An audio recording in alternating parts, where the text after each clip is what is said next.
वो BHEL वाले corporate एक डिपार्टमेंट था जिसका नाम था माइका डिपार्टमेंट। वो MICA माइका से था, अभ्रक से। लेकिन हाँ, उसके बाद जब उन महिलाओं को हटा दिया गया तो अब क्या बना दिया गया? पापड़ केंद्र, पापड़ बड़ी केंद्र। सबसे ज्यादा शोषण का शिकार है वो शूद्रातिशूद्र हैं, पूंजीवाद में भी। जब तक उनकी लड़ाई नहीं लड़ेंगे तब तक कैसे होगा?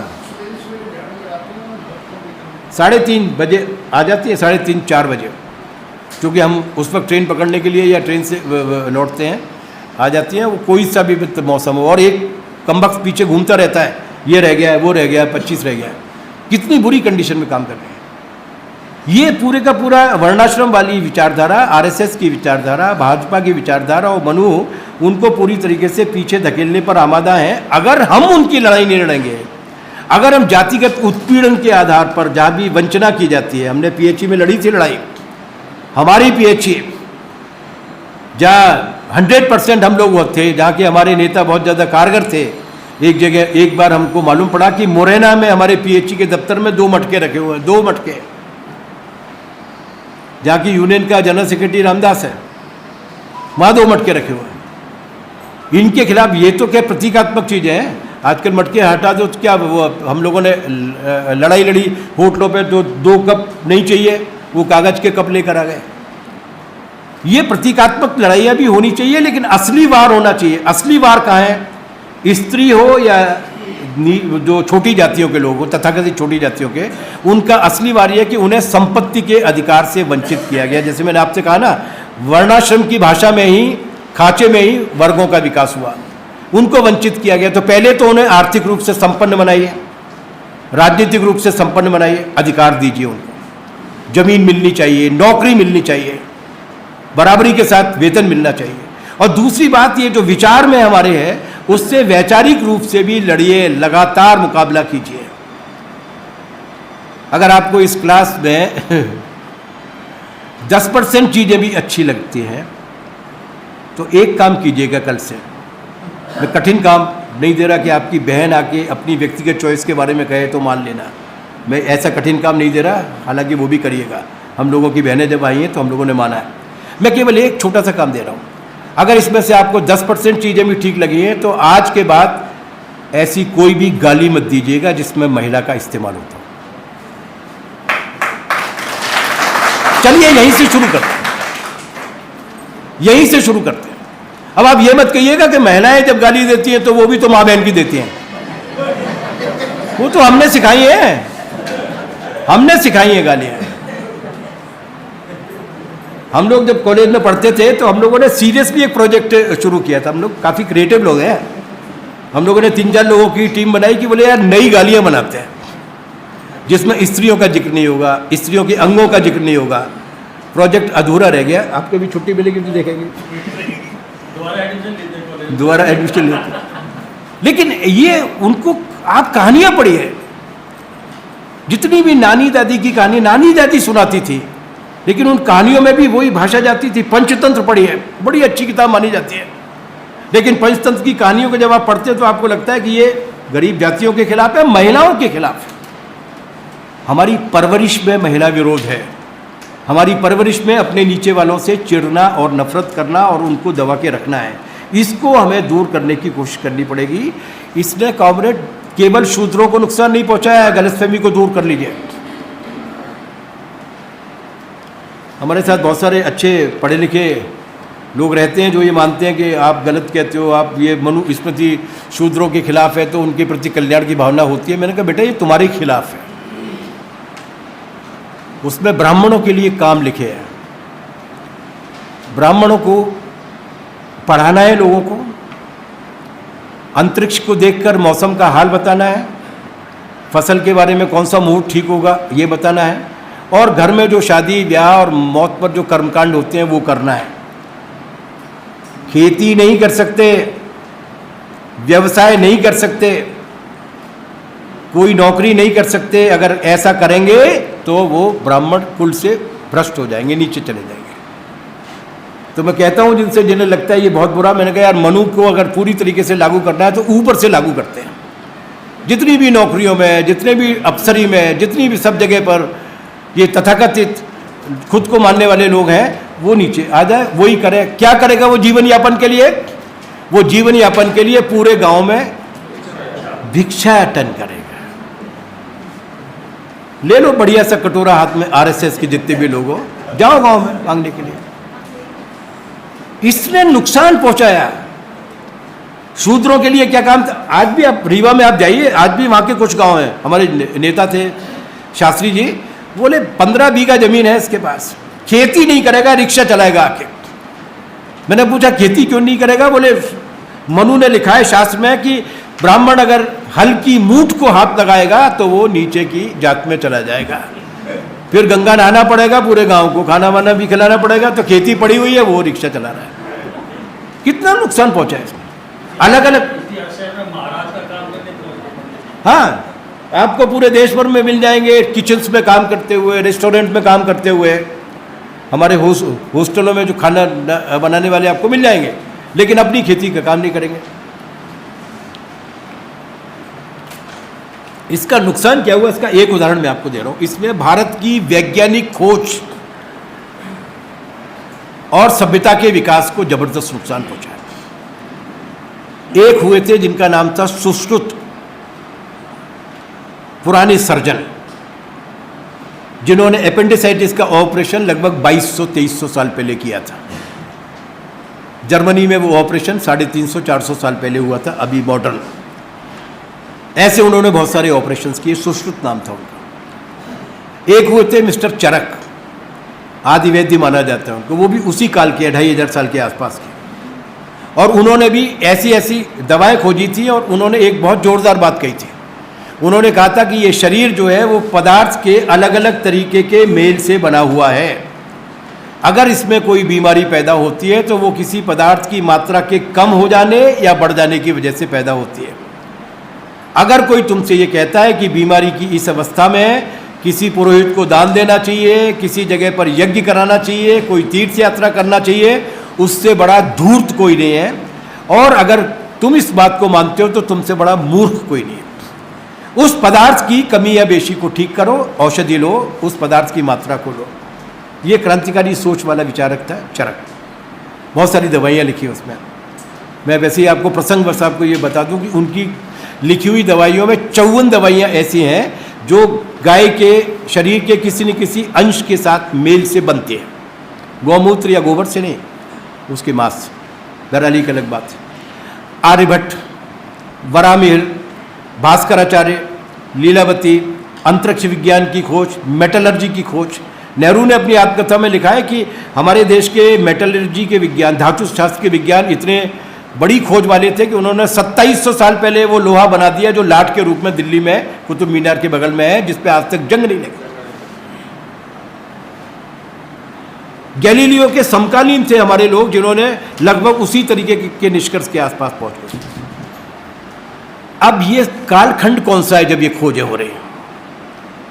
ये कालखंड भारत का वो कालखंड है जब इस देश में बुद्ध की विचारधारा का वर्चस्व है, जब वर्णाश्रम की सनातनी विचारधारा को पराजित किया जा चुका है, बुद्ध आ चुके हैं। इनमें से एक भी बुद्ध को मानने वाला नहीं है।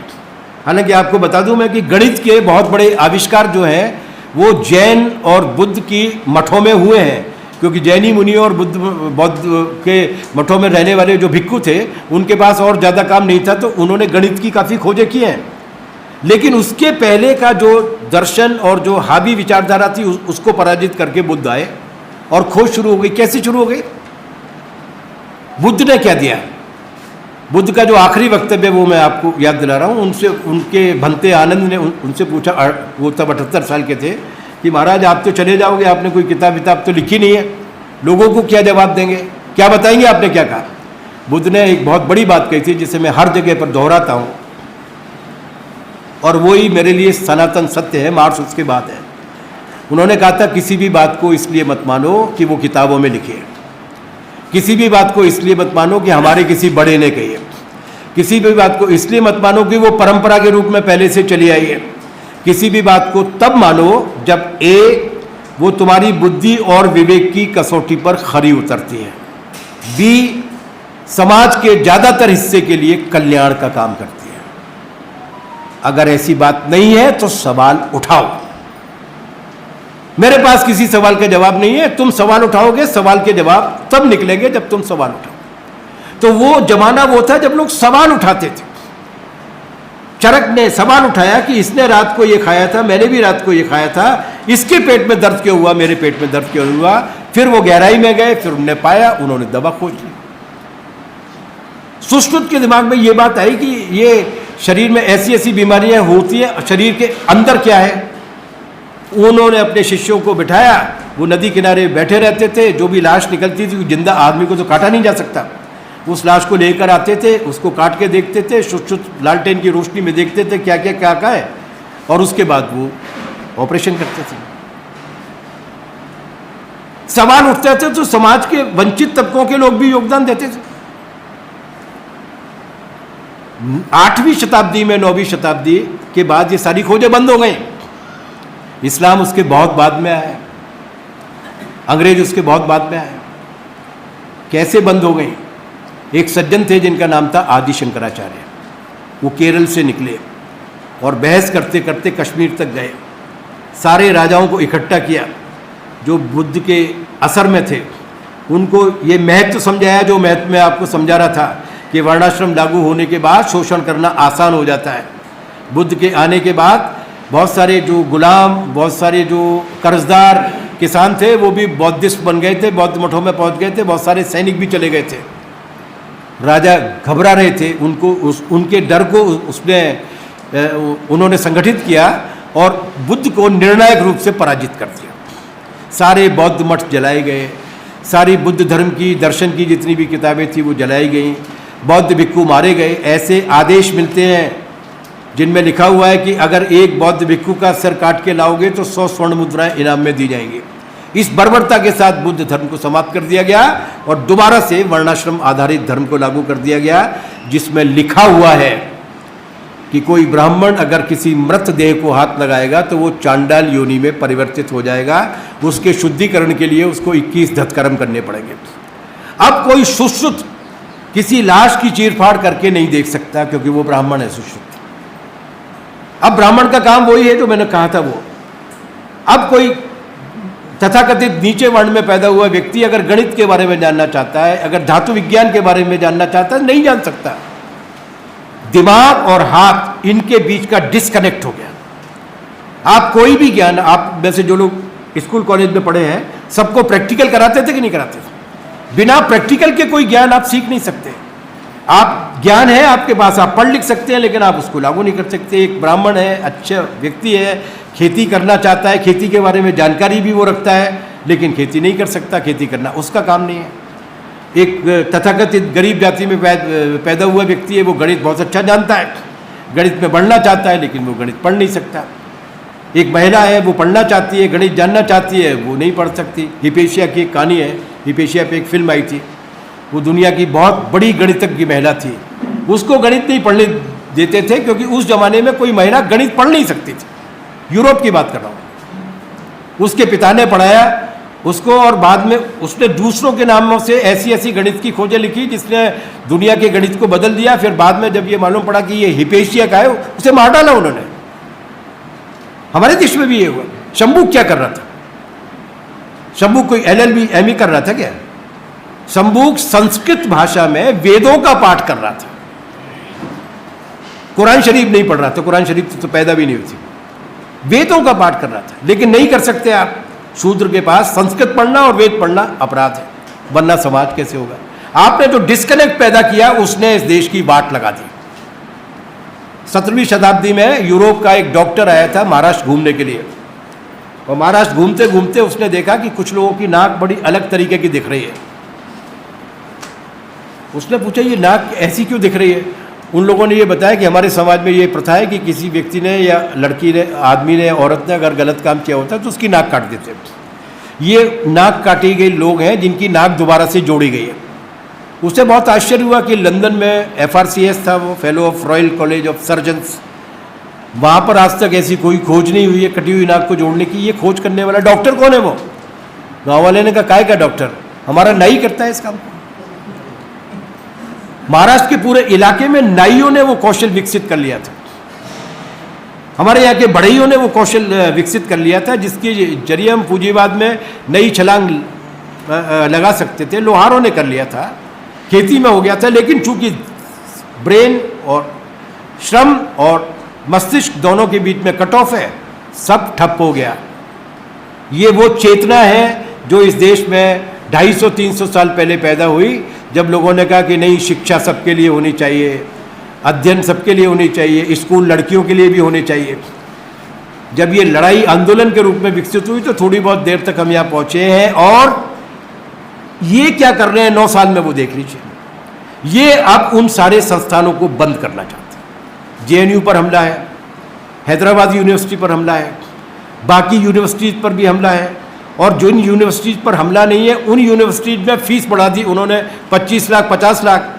अब एक मिलिट्री के एक छोटे अधिकारी के घर में पैदा हुआ भीमराव अब कभी डॉक्टर अंबेडकर नहीं बन सकता इस देश में, क्योंकि उसके पास 5 लाख 10 लाख 15 लाख रुपए देने के नहीं है। ये है मनुवाद का विस्तार जो इन नीतियों के रूप में ये लोग लागू कर रहे हैं। तो हमारे यहाँ पर जाति का भी निर्माण और वर्णों का भी निर्माण और स्त्री की हैसियत का भी निर्माण उसी धारा में हुआ है जो इस देश में मौजूद रही, जिसके खिलाफ लड़ने वाले कुछ समाज के सुधारक थे, कुछ लाल झंडे वाले लोग थे।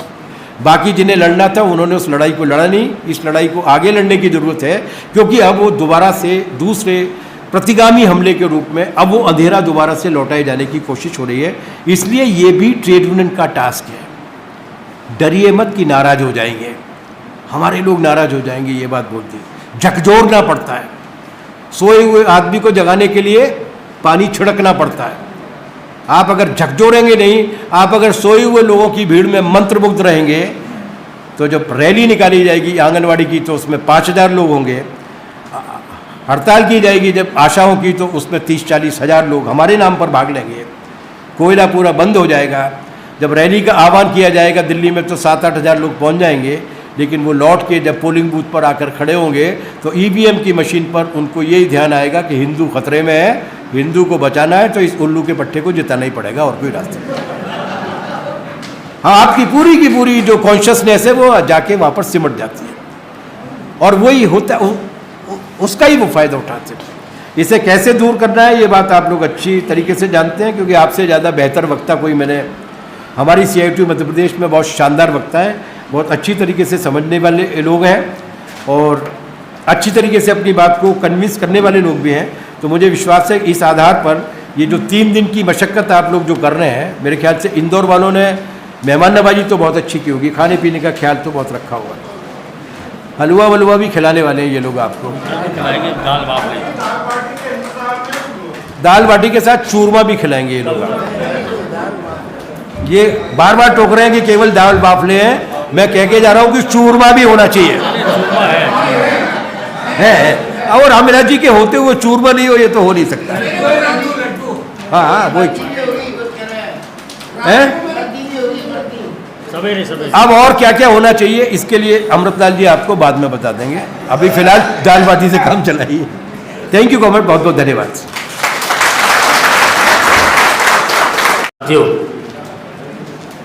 ये जो विषय है वो कितना महत्वपूर्ण था ये आप समझ गए होंगे, और इससे जो बदलाव का जो संघर्ष है, कितनी बड़ी बाधाएं हैं वो भी आपकी पकड़ में आ गई होंगी।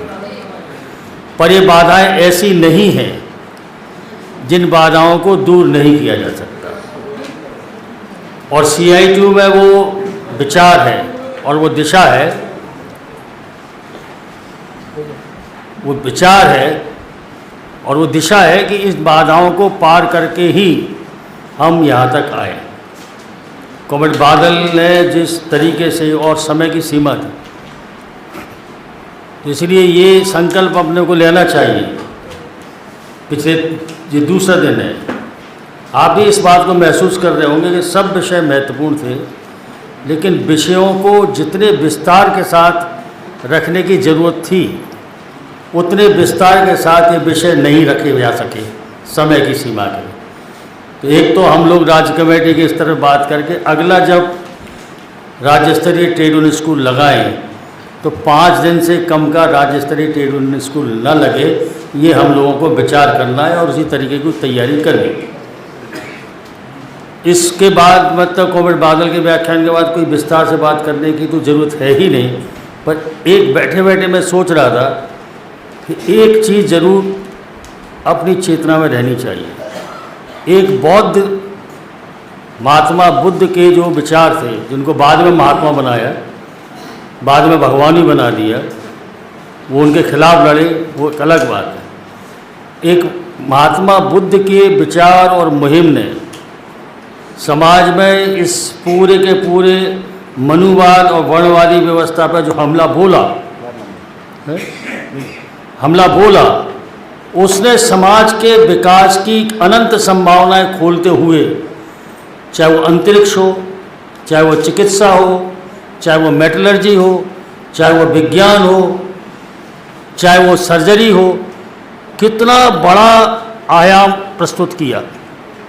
और अगर उस धारा को बहने दिया गया होता तो आज हिंदुस्तान जो है पूरी दुनिया का, जिस विश्वगुरु के बारे में फर्जी नारे लग रहे हैं, असली जगह हम पहुंच गए होते और पूरे दुनिया को हमने इस तरीके का वो बात किया होता। अब ये खतरा फिर से पैदा हो गया। तो जो महिलाओं की समानता आज़ादी के बाद के संविधान में, जो श्रमों के अधिकार, जो जातीय उत्पीड़न के खिलाफ वैधानिक रूप से और सामाजिक चेतना में जो चेतना आई है, वो जो जिस जगह पहुंच रही है, अगर इसको बाधित कर दिया गया, जिस पर जो हमला है, तो फिर निश्चित रूप से ये पहिया को ऐसा पलटने की कोशिश हो रही है कि फिर से समाज को 1,500-2 हज़ार वर्ष की पुरानी चेतना पर, पुरानी गुलामी की ओर ठेल दिया जाए। और निश्चित रूप से मजदूर वर्ग के लिए ये बड़ी चुनौती। इसलिए आज जितना ज़रूरी हमारा मजदूरों का आंदोलन है, निजीकरण के खिलाफ, बोनस के लिए, वेतन बढ़ाने, मानदेय वृद्धि, ये जितना ज़रूरी है, उससे भी ज़्यादा ज़रूरी ये जो हमला है, उस हमले का विरोध करना और उसके लिए चेतना में अपने लाना, ये मुझे लगता है बहुत ज़रूरी है। कॉमरेड बादल को धन्यवाद देने की कोई आवश्यकता नहीं है, लेकिन फिर भी आप सबको मैं की समक्ष वो विषय और वो बुनियादी विषय प्रस्तुत किया, उसके लिए मैं आप सबकी ओर से कॉमरेड बादल को बहुत बहुत धन्यवाद देता हूँ कि उन्होंने आकर इस विषय पर बात की। और आपसे आग्रह करता हूँ कि इस संबंध में जो कॉमरेड बादल ने जिन किताबों का रेफरेंस दिया है, उन किताबों को खरीदें, पढ़ें और आने वाले समय में इस विषय को भी उतना ही महत्वपूर्ण मानें जितना हमारा रोज़मर्रा का ट्रेड आंदोलन हम महत्वपूर्ण मानते हैं। पहली बात तो धन्यवाद की बात है। मैं ये तय करके आया था कि C2 के क्लास में जाने का किराया तो मैं नहीं लूँगा, धन्यवाद तो लूँगा। इसलिए किराया नहीं लूँगा, लेकिन धन्यवाद मैं आपका लेके जा रहा हूँ। लेकिन मैं एक निवेदन करके जा रहा हूँ कि प्रश्न उत्तर अभी भी हो सकते हैं, आधा घंटा है मेरे पास, लेकिन मैं आपको एक कुंजी देके जा रहा हूँ। आप में से ज़्यादातर लोग एंड्रॉयड फ़ोन पे हैं, मेल आईडी भी होगी। मेरा मेल आईडी नोट कीजिए। जो भी प्रश्न आपके दिमाग में आता है, जो आपको लगता है बहुत कर्कश है, बहुत खराब प्रश्न है, उस प्रश्न को भी कीजिए, आपको जवाब मिलेगा उसका।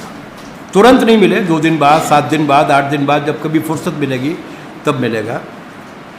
ये बात मैं, एक बात तो ये badal.saroj सब छोटे शब्द हैं, अक्षर हैं। badal.saroj@gmail.com badal.saroj@gmail.com। तो एक तो ये वो आपके बगल में है, आपके बगल में। तो एक निवेदन तो पूछिए, जरूर सवाल उठाइए। द्रकचंद प्रजापति जी से प्रेरित होकर अब हम अभी, और जसविंदर सिंह जी से प्रेरित होकर हमने सोचा है कि इन सब चीज़ों पर छोटी छोटी किताबें भी लिखी जाए, जो नोट्स के रूप में ही होंगी, वो आपके बीच में पहुंच जाएंगे। badal.saroj@gmail.com। सवाल उठाइए। अखबार में कोई खबर छपती है और वो बात आपकी समझ में नहीं आती है, CI2mp@gmail.com पर भी आप कर सकते हैं। पूछिए नेताओं से सवाल, उनके दुष्प्रचार का मुकाबला करना है। वो कितने लोग लगा रखे हैं उन्होंने, हजारों लाखों लोग जो व्हाट्सएप पे झूठ फैला देते हैं। मणिपुर की घटना को लेकर झूठ फैला दिया। 1600 लोग आजाद हिंद फौज की सेना में शामिल हुए थे मणिपुर के, 60 मैतेई थे, बाकी के 1540 कुकी आदिवासी थे। 1500 वर्षों से रह रहे हुआ 1500 वर्षों से, और उसके पहले भी रह रहे होंगे। लेकिन आज उन कुकी आदिवासियों की जमीन हड़पनी है तो मैतेई को हिंदू और वैष्णवी बना के आरएसएस बाकायदा कत्लेआम करा रहा है वहां, कत्लेआम, नरसंहार। और मणिपुर पे उनका जो वो जो क्या है वो उनकी वो जो कौन सी वो सेल, आईटी सेल की क्या कह रही है? आईटी सेल कह रही है कि नेहरू ने और कम्युनिस्टों ने और इन लोगों ने जाके कुकी आदिवासियों को बसाया वहां पे जाके। मेन स्ट्रीम मीडिया आपको नहीं बता रहा कि इन कुकियों पर होने वाले अत्याचार का नतीजा बगल के राज्यों में क्या निकल रहा है।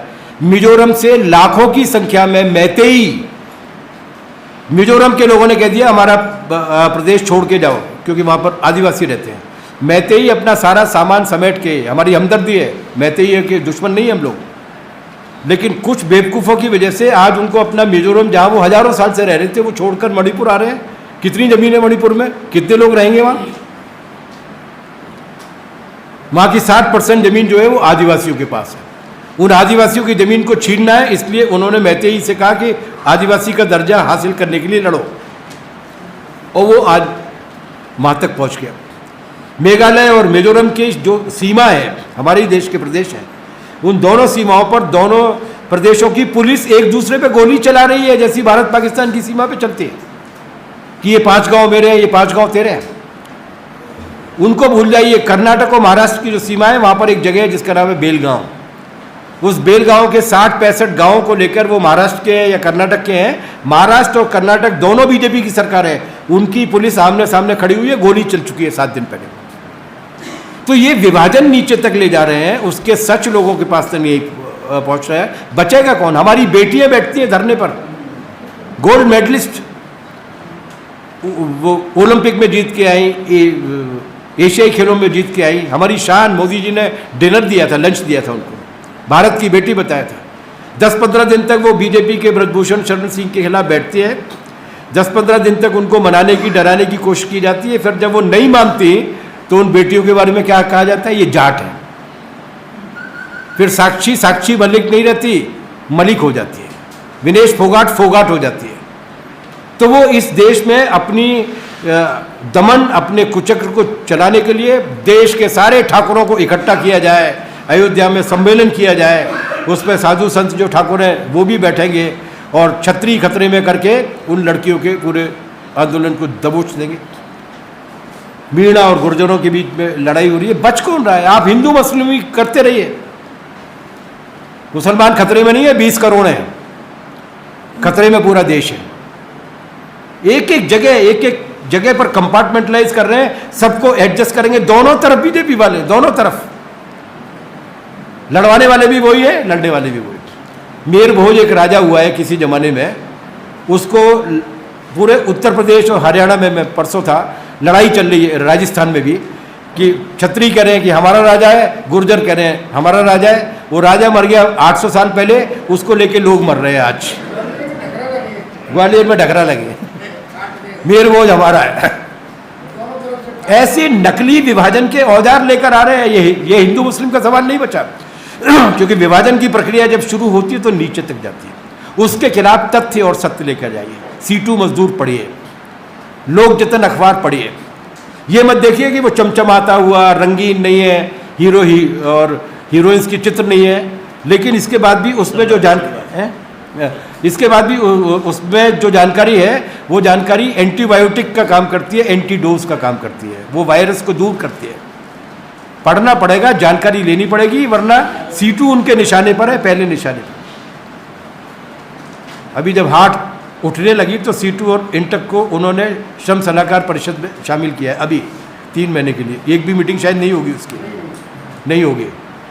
लेकिन दरअसल निशाने पे तो आप ही लोग हैं ना, तो हम निशाने पे तो हम उनका मुकाबला करेंगे मैदान में भी वेतन की मांग को लेकर भी, अधिकार की मांग को लेकर भी, ठेका मजदूर की मांग को लेकर भी, आंगनवाड़ी आशा दैनिक वेतन भोगियों को लेकर भी, बाकी मांगों को लेकर भी। लेकिन विचारधारा के मोर्चे पर हमारे देश को विभाजित करने की जो कोशिश कर रहे हैं, अगर हम उनको वर्ग के नाते, मेहनत कश के नाते इकट्ठा करना चाहते हैं तो इस जहर के खिलाफ भी लड़ना पड़ेगा। उसके लिए हम लोग प्रस्तुत हैं। प्रमोद प्रधान जी है, रामविलास जी है, कैलाश जी है, हमारा पूरा नेतृत्व जो भोपाल में है वो, और पूरा नेतृत्व जो दिल्ली में, वो आपकी मदद करने के लिए तैयार है। आप कोई भी सवाल पूछिए कभी भी, तत्काल जवाब मिले न मिले, उसका जवाब जरूर मिलेगा। जवाब लीजिए, लोगों के बीच में लोक भाषा में बात कीजिए। और एक बार फिर मैं दोहरा रहा हूँ उस बात को, सांप्रदायिकता पर हमला कीजिए, धर्म पर हमला मत कीजिए। धर्म दुश्मन नहीं है, ऐतिहासिक प्रक्रिया में पैदा हुआ, ऐतिहासिक प्रक्रिया में जाएगा। ब्राह्मणवाद पर हमला कीजिए, ब्राह्मण पर हमला मत कीजिए, वो गलत अवधारणा है। डॉक्टर अंबेडकर को गलत तरीके से प्रस्तुत किया गया है इन ठेकेदारों के द्वारा जो मायावती वगैरह के नाम पर काम करते हैं। डॉक्टर अंबेडकर ब्राह्मण विरोधी नहीं थे। कभी आप अगर फुर्सत मिलेगी तो अपन जाति पे विस्तार से बातचीत करेंगे, क्योंकि ये एक बड़ा सवाल है यहाँ पर। डॉक्टर अंबेडकर ने जो विवाह किया था एक ब्राह्मणी के साथ किया था। ब्राह्मण विरोधी होते तो अपना जीवन साथी नहीं बनाते। डॉक्टर अंबेडकर ने जब 26 जून को मनुस्मृति जलाई थी, उसकी जब उन्होंने घोषणा की थी तो महाराष्ट्र की ब्राह्मण सभा के अध्यक्ष ने उनको चिट्ठी लिखी थी कि बाबा साहब, आप जब मनुस्मृति जलाएंगे तो मैं भी उसमें हाजिर रहने के लिए तैयार हूँ, लेकिन मेरी एक शर्त है, मनुस्मृति को आग लगाने का काम आप कीजिएगा, सहस मुद्दे से मत करवाइएगा। सहस मुद्दे कौन थे? ब्राह्मण थे। बाबा साहब के मिशन में तमाम सारे ब्राह्मण थे, तमाम सारे ऐसी जातियों के लोग थे जो शूद्र नहीं थे। ब्राह्मण सभा का अध्यक्ष ये चाहता था कि उसकी मौजूदगी में एक महार आग लगाए तो महार उधर इकट्ठे होंगे, ब्राह्मण इधर इकट्ठे होंगे, पोलराइजेशन हो जाएगा।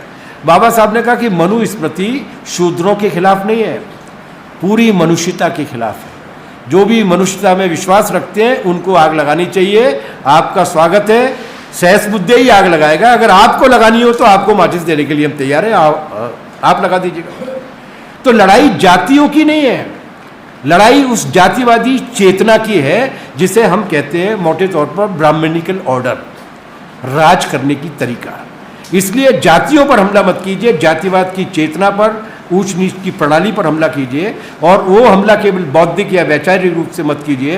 किसी पर दलित होने के नाते, किसी पर पिछड़ी जाति का होने के नाते अगर कोई अतिरिक्त अत्याचार किया जाता है तो उसके खिलाफ भी CITU का झंडा खड़ा होना चाहिए, बिना परवाह किए कि कितने लोग नाराज होते हैं। जो नाराज होंगे वो बाद में हमारे साथ आ जाएंगे। लेकिन जैसा प्रेमचंद ने अपनी कहानी में कहा है कि बिगाड़ के डर से ईमान की बात नहीं करोगे क्या? हम ईमान की बात करेंगे, बिगाड़ को बाद में ठीक कर लेंगे। इसलिए आपके प्रश्न आमंत्रित हैं। कॉमेंट ने सौरभ ने कहा है कि इस्लाम के आने के बाद हिंदुस्तानियों की संस्कृति में जो परिवर्तन आया, जो सुधार हुआ, जो फ़ायदे मिले, वो क्या है? तो वो केवल इस्लाम के साथ ही नहीं है, वो सारे समुदायों और कबीलों के साथ भी हुआ है। ये जो मिश्रणशीलता है, ये जो बहुलता है, ये जो सकारात्मकता है, पुनर्रचनात्मकता है, ये जो निरंतरता है, इसमें सबका योगदान है। वो योगदान किस किस तरीके से है, इस विषय पर भी आप लोगों को जब आप मेल करेंगे तो आपको मिल जाएगा। और इस पर भी अपन एक छोटी सी किताब छापेंगे। हमारा लक्ष्य है लोगों की एकता मेहनत कश के आधार पर बनाना और उसको जाति, संप्रदाय, इस सब के आधार पर तोड़ने की कोशिशों को नाकामयाब बनाना। हमने किया है कॉमरेड ऐसा। आज़ादी की लड़ाई में जब पाकिस्तान बन रहा था, पूरे देश में उबाल था, लेकिन देश की बहुमत जनता ने कहा था कि अगर वो धर्म के आधार पर देश बना रहे हैं तो हम नहीं बनाएंगे, हमारा देश बहुलता का देश रहेगा। लंबे समय तक रहा। ये लोग हाशिए पर रहते थे, चुनाव नहीं जीत पाते थे, लेकिन कॉरपोरेट के साथ गठबंधन करने के बाद, सीटू मजदूर के संपादकीय में नए वाले में है, ये आपके पास वो पहुंचेगा।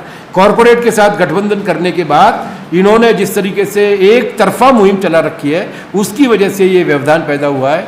ये व्यवधान भी दूर होगा, ये इस आशा के साथ कि हम जानकारी लेंगे। जानकारी ही बचाव है, जानकारी लेकर हम लोग जाएंगे। और जैसा कि कॉमरेड प्रमोद ने कहा है कि और आने वाले दिनों में भी अपन इन पर और विस्तार से बात करेंगे। उनमें आपको नोट्स भी मिलेंगे, उनमें आपको संबंधित किताबें भी मिलेंगी। तब तक कॉमरेड द्रकचंद प्रजापति रेगुलरली कुछ न कुछ अपडेट करते रहते हैं, उन्हें सुनिए समय निकाल के। वो व्यर्थ का काम नहीं है। उनके पास उस तरीके की भाषा नहीं है जिस तरीके की भाषा आचार्यों के पास होती है, वो हमको चाहिए भी नहीं। हमको जनभाषा चाहिए। जिस तरह सब बोलते हैं उस तरह तू लिख, और इसके बाद भी सबसे अलग तू देखे, वो सुनिए। और मैंने जो बातें आपके बीच में बोली है, इन पे और भी विस्तार के साथ हमारे नाम से भी लेफ्ट फ्रंट में कुछ वीडियोज़ हैं, उनको भी आप लोग देखिए। कॉमरेड प्रमोद के भी हैं, हमारे नेतृत्व के और भी हैं, उनको भी बीच में आप देखिए। ये जो रील देखते रहते हैं ना, वो रील की बजाय ये वीडियो देखेंगे तो ज़्यादा काम आएंगे। बहुत बहुत शुक्रिया, धन्यवाद। मनु कौन थे? मनु एक आदमी नहीं था। मनु पूरे के पूरे एक विचार श्रृंखला में पहली शताब्दी से मनु स्मृति नाम के ग्रंथ की शुरुआत हुई है, पहली शताब्दी से, मतलब 2000 साल पुराने हैं वो। और उसके बाद धीरे धीरे वो जैसे जैसे समाज में अलग अलग तरीके से विकास हुआ, वैसे वैसे वो किताब परिवर्तित होती गई है। लेकिन मनु एक ऋषि थे जिन्होंने उस जमाने में इस पूरे के पूरे ऑर्डर को, किस तरीके की व्यवस्था चलनी चाहिए, उसके बारे में लिखा। उनके पहले इस देश में जो व्यवस्था चलती थी, उस व्यवस्था का मार्गदर्शक ग्रंथ था अर्थशास्त्र, जो चाणक्य ने लिखा था, कौटिल्य ने लिखा था।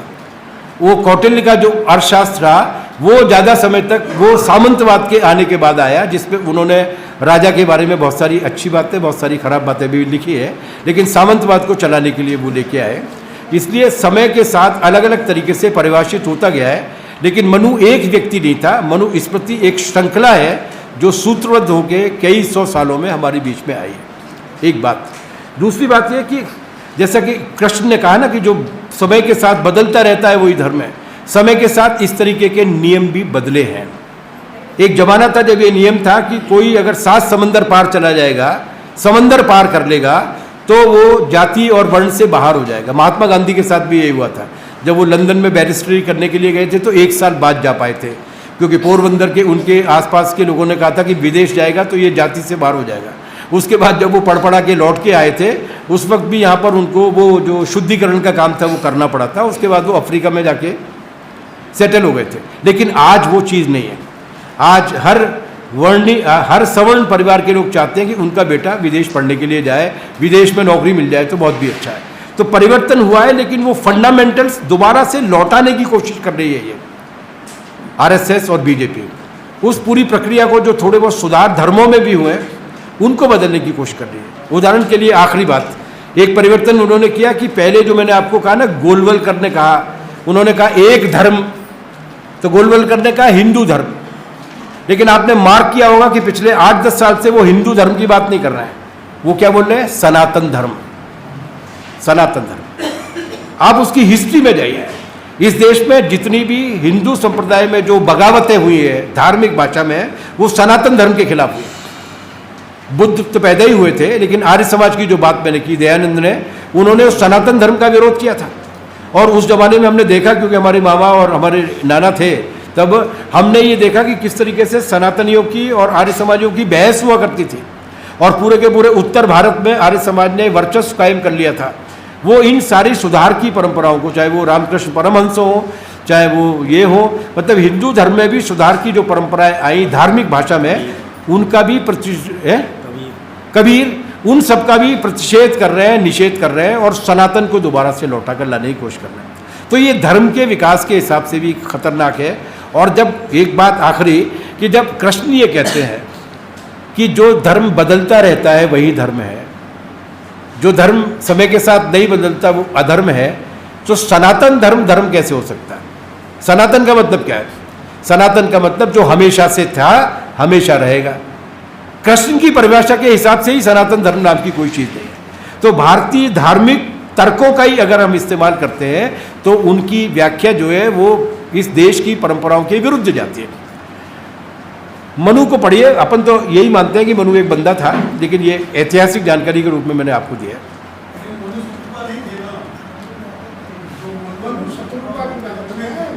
जी हाँ, क्या बोला? वो मनु नहीं थे। वो जो सभ्यताओं में कहा जाता है ना, वहां कहा जाता है एडम और ईव, यहाँ पे कहा जाता है मनु और एड़ा। ये जब प्रलय आ गई थी तब सबसे पहला एक आदमी था, फिर उस आदमी को अकेलापन महसूस हुआ तो वो जान काटी, एक स्त्री बना दी, वो एड़ा थी। हर तरीके की सभ्यताओं में इसी तरीके से एक पुरुष एक स्त्री निकल के आए हैं। ये वो वाले मनु नहीं है, ये दूसरे वाले मनु है। रहे होंगे, बहुत सारे राजा थे, सब अपने आप को राजा कहते हैं, हम भी, ये भी गदईपुरा के राजा हैं। मैं ये पूछना चाहती हूँ कॉमरेड कि दुनिया में जो पढ़ना व्यक्ति है क्या वो हिंदुस्तान में ही आए या दुनिया में और कहीं पैदा हुआ? रुक जाइए बैठिए। आपने जो हिस्ट्री बताई ये सिर्फ हिंदुस्तान की हिस्ट्री है या पूरे विश्व की? आप मिस कर गई एक चीज़ को। मैंने कहा दुनिया की मानवता की माँ पाई जाती है दक्षिण अफ्रीका की एक जगह पर जिसका नाम है जोहानसबर्ग। जोहानसबर्ग दक्षिण अफ्रीका की राजधानी है। उसके 70 किलोमीटर, उससे 70-75 किलोमीटर दूर एक जगह है, वो लगभग 75 मील के रेडियस में है। उसे पूरे वैज्ञानिक कहते हैं कि ये क्रेडल ऑफ ह्यूमैनिटी है, ये मानवता का पालना है। यहाँ सबसे पहले वो मनुष्य पैदा हुआ जो मनुष्य आज, जिसके हम लोग आज वंशज हैं। कॉमरेड संध्या शैली की बेटी वहीं पर है, तो हमें उस जगह को देखने का मौका मिला। वो जो अस्थिपंजर निकाला गया है सबसे पुरानी स्त्री का है, वो पुरुष का नहीं है। वो आज भी रखा हुआ है वहाँ पर, और उसका नाम उन लोगों ने दिया है लूसी। तो सबसे पुरानी मानवता जो पैदा हुई थी मनुष्यता मानव के रूप में, वो दक्षिण अफ्रीका से निकल कर आई है। 90,000 साल पहले पूरी दुनिया भर में फैली है। उसकी वजह 2 कारण थे। उसके पहले दुनिया टूटी, पृथ्वी टूटी है, गोंडवाना लैंड थी